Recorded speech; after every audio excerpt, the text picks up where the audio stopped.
You're listening to the Arts Report on YouTube. Leon Rosselson is not a folk singer, and he is not a protest singer. The 77-year-old UK icon and children's writer defies easy labels and has done so since the 1960s when he came onto the scene. His music often swerves into politics and current affairs, but not always. I spoke to him over the phone ahead of his Vancouver Folk Festival appearance on Sunday. I started to ask him about the mixture of folk music and politics and whether he considers that a natural combination, something that isn't done too often nowadays in popular music anyway. That's when he corrected me. Well, first of all, I'm not a folk singer. I am definitely not a folk singer. I write songs, and it's true that I started my career 51 years ago in the folk clubs, because that was the time when young people came to folk clubs to hear songs Right. that had bite and that had touched on the reality of their lives, which pop song didn't.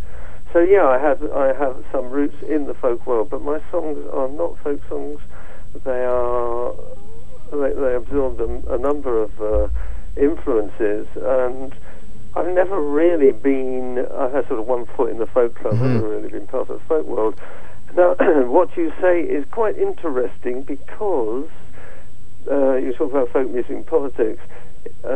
In England, there has been a certain move away from politics in the folk world. That's where it started in the late 50s, early 60s. Folk music was seen as politics as rooted in the politics of the left. I think that's the same over here, I'm sure, wasn't it? Although it's before your time. Yeah. But gradually over the years, folk music became a bit sort of, in England anyway, became sort of Merry England-y, Cecil Sharpish. And now it's, I think on the whole, that people are more interested in the music than the words, and there's been a kind of cult of Englishness, sort of an English folk music as a representation of Englishness, which is like Cecil Sharp. A sort of Anglomania. Pardon? A sort of Anglomania? Well, it's not. It's like proud to be that traditional English songs are sort of represent English culture, which is fine. But the problem is then that it got embraced by.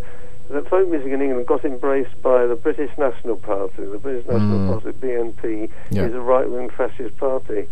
And they started saying that folk music was great and actually selling folk records online. One of their favourite singers was a singer called Great Kate Rusby, who sings English folk songs.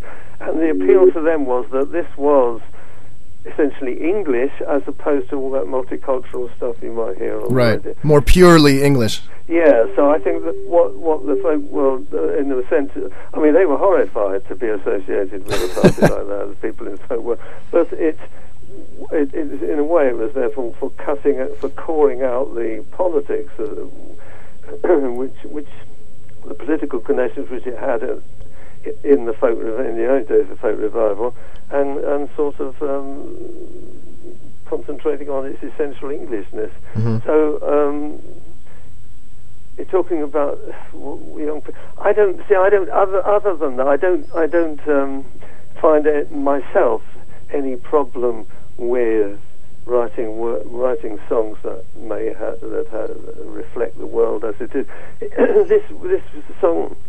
This word politics is problematic, isn't it? Because most people, if they think of political song, probably think of songs with messages, songs about issues, and that's not how I look at politics or political song. For me, political song covers everything. I write songs about.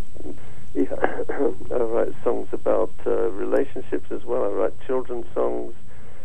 And of course, I write songs about the society that I'm living in. Right. So to you, it's all connected, right? So there's politics and relationships, and there's relationships and politics. I think everything is connected. Right. But I don't like particularly to be called a political songwriter, because it kind of misleads people into thinking that I'm writing sloganizing songs and message songs, and that isn't at all what I do. Well, it's interesting. You point out, you say I'm not a folk singer, and you've said that you're not a protest singer. Absolutely. It's tricky to. Who likes to be Exactly. It's tricky finding a sort of a niche, or it's hard to avoid categorization, isn't it? Well, for the media, of course, it's useful to have a category. So if it's somebody singing with an acoustic guitar, it's got to be folk music, right? Even if it isn't. Well, in England, there are a few of us who like to think that we are creating a new category, a new genre, which is kind of allied to what in France they call chanson, which are sort of story songs, literate, intelligent, adult songs. I have a song about Georges Brassens. I don't know whether you know this songwriter. Probably not. He's a French songwriter who wrote really songs with very demanding words, which needed to be listened to, very literate. He was enormously popular because in France they value songs for their unique contribution to French culture. You will have heard of Jacques Brel, of course, yes, because everybody has, and he was also part of that wave of songwriters in France that weren't folk songs, they weren't pop songs, they were just songs which demanded attention and which relied on the power of the words. Yeah. Well, we're quickly running out of time, but I want to ask you. Sorry. No, not at all. But I do want to ask you before we finish about your perspective on what's happening out there in the world today. I'm guessing there's a lot of inspiration out there for you. Just speaking, just offhand, there's on the news. Let's say there's the situation in Greece. There's a phone hacking scandal in Britain. Yes, we are living in interesting times. It's not that easy to write songs about things like that. It's not like you can. I don't look at songs as journalism on the whole. So right. I don't write. I started off writing topical songs, but I don't really do that anymore. I have written a couple of songs recently, which are a sort of response to what is happening in England with the cuts. Which are severe austerity measures. Yes. And in a way, a lot of the songs I have already. I feel that I've already written the songs. Right. Quite often about things that are happening now. Right. So it's not something that you can't. I've got a song called "The Song of the Free Press," yes, which is absolutely relevant and appropriate to this hacking scandal that's going on, which I only really read about when I came here. Right.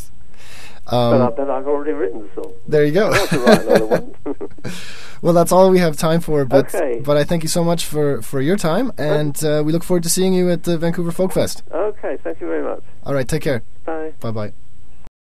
Don't miss the Arts Report on CiTR Radio in Vancouver, 101.9 FM. That's Wednesdays at 5 p.m. We're also streaming online at CiTR.ca every Wednesday at 5. And don't miss our podcast, which you can find, at CiTR.ca.